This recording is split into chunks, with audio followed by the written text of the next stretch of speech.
السلام علیکم ملګرو د پی ټی آی احتجاج او بوزدلی او اصل حقایق ملګرو تاسو ته پته ده چې د پی ټی آی د طرفه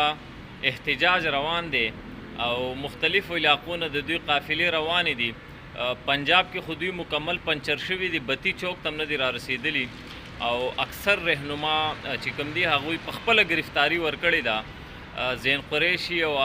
ډوګر هغوی په خپله پولیس ته رنګونه کړي دي چې د فلاني ځای نه موږ گرفتار کا او په هغه ځای کې ویډیوګانې جوړې کړي د گرفتارۍ نه مخکې چې دا موږ سره کارکونان دي او دا موږ یو دا زموږ قافله ده او روانه ده د ویډیو د جوړولو نه پس هغوی په خپله پولیس سره رابطه کړې ده او گرفتاري ورکړې ده او کارکونان یې ټول کورونو ته تللي دي نو پنجاب کې خو بالکل آرامي خاموشي ده د دوی په سرګوده کې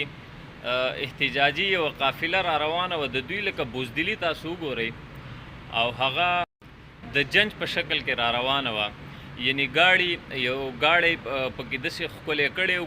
ګلونه وغیره پې لګولي چې دا د جنج ګاډی دی او د واده ګاډی دی او په هغې کې یو کس کېنولی و د هغه نه دلهه جوړ کړی و او لکه د دوی بزدلي ته سړی حیران شي زه هم په تاریخ کې به دا کارمچانۍ کړی اول ځل دا دوی وکړو چې په دغه شکل کې روانو احتجاج له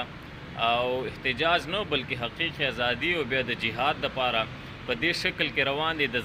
د زنانو په بیس کې روانو او پولیسو ته پته لګېدلې ده تقریبا 27-30 کسان دي او ټولې دننه کړي دي تھانې ته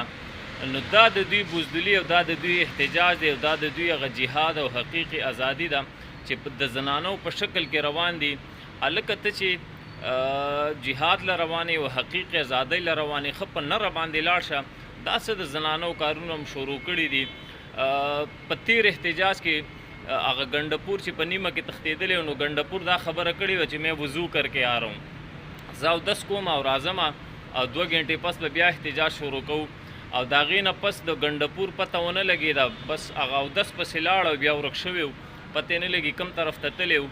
نو ګورو چې دا ځل ګنډاپور کم طرف ته ځي او کم طرف ته تیښته کوي او په څه طریقه باندې تیښته کوي ځکه بشرا بیبي دا خبره کړې وه که کم سړی وتښتېدو یا ګرفتاري ورکړه هغه به د پاټۍ نه بهر کېږي نو ګورو چې ګنډپور دا ځل کومه بانه کوي او په کومه طریقه باندې تښتي د دوی احتجاج د کے پی کې نه چې کوم را روان دی نو تاسو ته دا ښکاري په دې کې ډېر کسان گرفتاره شوي دي او په دې کې دا ټول غریبانان دي چې هغه ټول پکې نیولې شوي دي یو د پی ټی آی والا پکې داسې ایم این اے ایم پی نشته چې هغه پکې گرفتار شوی هغه ټول غریبانان یې گرفتار کړي دي او د دوی د پوس کولو څوک شته نه په تیر احتجاج کې چې کوم کسان گرفتار کړی شوي نو تقریبا 10 کسان داسې وو چې په هغوی باندې 3 کاله قید وختو او سزا یې ورته سناو کړی نو د هغې تپوس به څوک کوي او بیا دا پښتانه وایي وای زما لویه ګناه دا ده چې پښتون یم هلکه خدای دې تباه او برباد کا د شریعت دپاره د اسلام دپاره د مهنګایي دپاره د انصاف دپاره خیبر پښتونخوا د تباهي په حال کې ده او که تاسو لاړ شئ کورم ته نو په یو کور کې 2 مړي پراته دي داسې حالات دي حکومت هغې ته توجه نه ورکوي د خیبر پښتونخوا حکومت وزیر اعلی تر اوسه پورې هلته نه دی تلی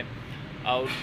مهنګایي کم حالاتو کې ده د هغې نه ګنډاپور خبر هم نه دی خو صرف دا دی چې چلو اسلام آباد چلو دا پښتانه لیوني ورسره په مخه شوي دي پښتون کې تر اوسه پورې دا عقل رانغی